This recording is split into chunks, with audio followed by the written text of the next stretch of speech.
Good evening, and thanks so much for joining us for our 13 Now. Lots going on right now, but we're going to go to the weather and meteorologist, Chief Meteorologist Paul Caiano, who can talk about the day after the storm and just let us know what's going on now. Paul. Elaine, we've allowed the alert day to expire as the precipitation has moved out in large form through New England and out over the East Coast, and now we're just left with a little bit of drizzly and fog. We got Max 2 up here. Can we get Max 2? Maybe not. If we don't, then I'm going to have to switch this computer. But I put that on Max 2 to show the CDPHP first warning cam. Excuse me for 1 sec to see if I can make sure that happens. Let's see if I can take it. There we go. All right. So you can see how cloudy and gray it is out over Schenectady. What I'm watching closely today is that temperature of 29 degrees in Schenectady. Other temperatures are in the 20s to around 30. It's only been inching up. And this is important because it makes it more difficult to remove that sleet and ice that's on the ground when temperatures stay below freezing. But also, we have another round of very light precipitation coming in later on after the evening commute. You could see some snow showers here over the Great Lakes. It's just a weak disturbance. It doesn't have a lot to work with. But if those temperatures stay around 28, 29, 30, when this moves in, it looks like it has the potential of being in the form of some freezing rain. So let's track it with time notice through 5 p.m., maybe a little drizzle, a lot of clouds out there.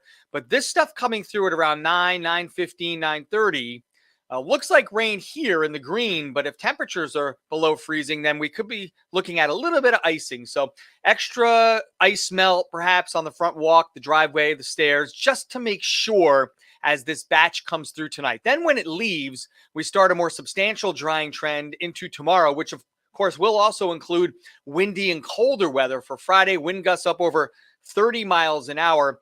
And just like the last couple of shots of Arctic air, this one will be quick. Tomorrow, wind chill values will be in the teens, dropping to the single digits. And it looks like it's going to be a pretty cold day on Saturday with highs staying in the lower 20s. So we'll start a drying trend this afternoon. But remember, a quick shot of mixed freezing rain and sleet for a couple of hours tonight. And then a drier trend starting on Friday with that gusty northwest wind, 29 and falling. 24 Saturday, then right back to 37 on Sunday.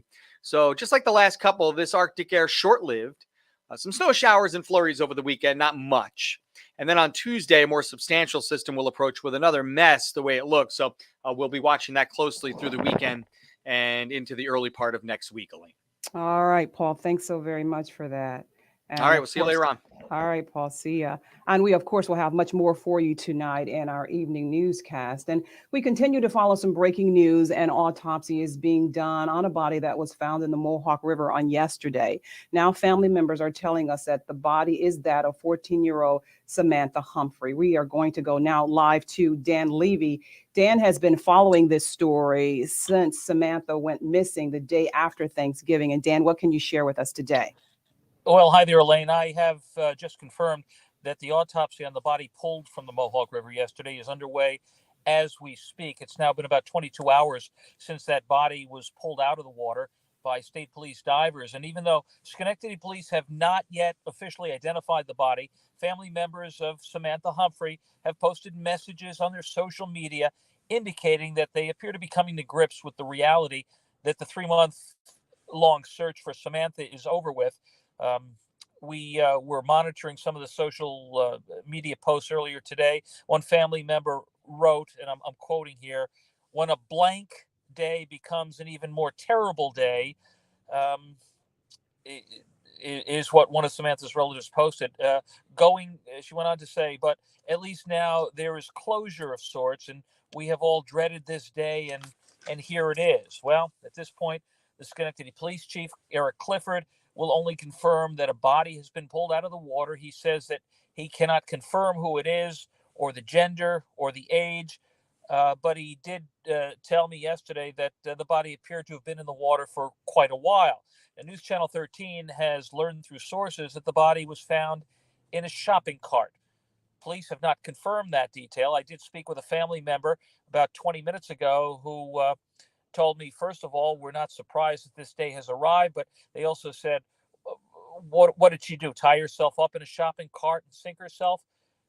Family member went on to say, obviously, it is a homicide. So what else we know is that Sam Humphrey was a freshman at Schenectady High School, and she left her house around 11 o'clock back on November 25th. That was the night after Thanksgiving.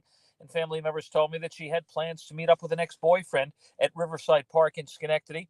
And she hasn't been seen or heard from since then. And of course, there were a couple of fishermen who were out on the river yesterday who found a head bobbing in the water. And they described what they saw as a young body attached to that head, and it appeared to be tied to a shopping cart. That's all we have for now.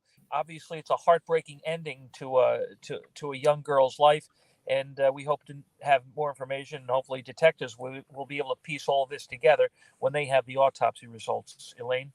All right, Dan, thank you so very much. And as you say, this is heartbreaking, a heartbreaking story, because we had hoped that, it would have a different outcome. We want to go on to some other news now, some breaking news out of Albany about a stabbing that occurred earlier in the week. Well, this suspect, state police say they have made an arrest. That suspect was 41-year-old Jacob Hooper, is accused of stabbing a person on Madison Avenue and Eagle Street on Monday morning. The victim was stabbed in the arm, went to the hospital for treatment, and Hooper was arraigned and sent to the Albany County Jail.